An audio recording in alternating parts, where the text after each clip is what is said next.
Assalamualaikum warahmatullahi wabarakatuh. Ada banyak pria yang merasa ekonominya cukup atau merasa mampu membagi waktu.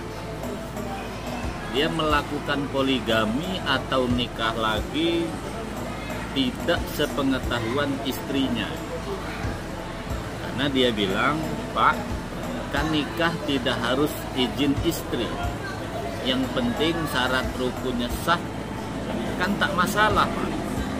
Kan tidak dosa, tidak zina." Begini, mungkin nikahnya sah, betul. Poligami atau nikah lagi tidak ada keharusan secara syar'i, khususnya nikah siri ya.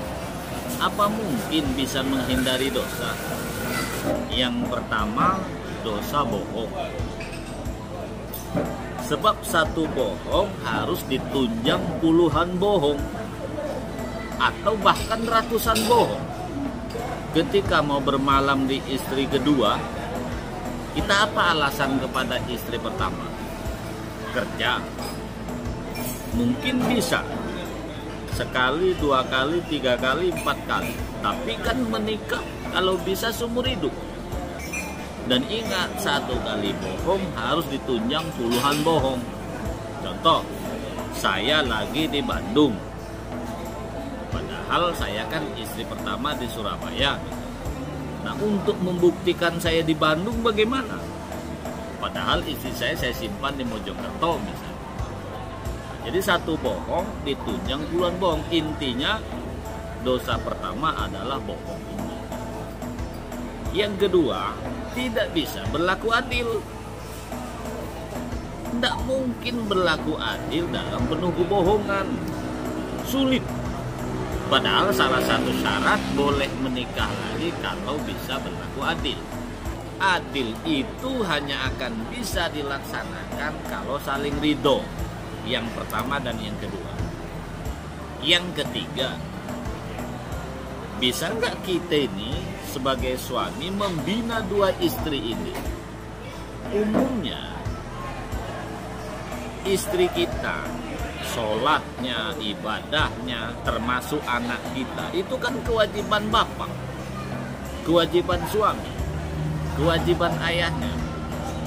Istri, anak yang kita pelototi 24 jam, yang kita tunggui 24 jam saja belum tentu menjadi istri yang solehah, belum tentu menjadi anak yang baik.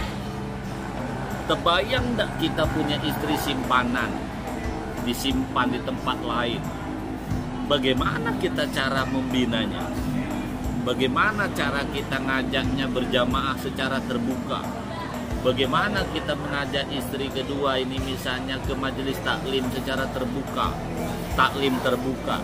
Oke, kita mungkin bisa membinanya. Apa mungkin? Apalagi istri kedua itu yang latar belakang agamanya kurang baik. Mungkin karena cantik, mungkin karena bahenol. Kita tidak melihat imannya, yang kita lihat cantiknya. Apalagi istri kita ini mantan-mantan misalnya yang bekerja di diskotik, LC dan lain segala macamnya. Ini rentan balik lagi kepada perbuatan sebelumnya. Kalau suami tidak bisa membinanya, ingat, dosa istri itu dosa suami. Begitu juga dengan anaknya. Kalau kita bisa punya anak dengan istri kedua misalnya, coba bayangkan bagaimana cara kita membina anak dari istri kedua itu kalau tertutup dari istri pertama. Bukankah mendidik anak itu butuh ketenangan pikiran, butuh keseriusan, bukan hanya duit? Intinya, wahai para suami, kalau nikah lagi, lebih baik repot di awal tapi nyaman di akhir. Repot di awal itu berjuanglah mendapat restu dari istri pertama. Susah memang, pening memang, repot memang, tapi insya Allah begitu diizinkan, kita akan mudah membina istri pertama dan istri kedua karena ada keridhaan di dalam. Tapi kalau kita sembunyi-sembunyi, penuh kebohongan, cepat lambat kan pasti akan kebongkar. Tidak mungkin istri tua itu tidak tahu. Dia punya perasaan, dia punya feeling. Kebohongan suami cepat atau lambat kan pasti kebongkar. Bukankah ada istilah sepandai-pandai menyimpan bangkai pada akhirnya terbuka juga. Ketika sudah kebongkar nanti, di situ sulit. Anak kita ini mungkin juga akan berdurhaka kepada orang tua. Istri kita pun bertingkahnya macam-macam menentang suami yang membuat suami nanti stres. Begitu juga kita menikah dengan istri kedua. Awalnya mungkin dia tahan jadi istri simpanan atau disembunyikan, tapi sampai kapan? Ingat, banyak kejadian istri kedua yang serakah tadi bisa membunuh istri pertama dan juga bisa membunuh kita.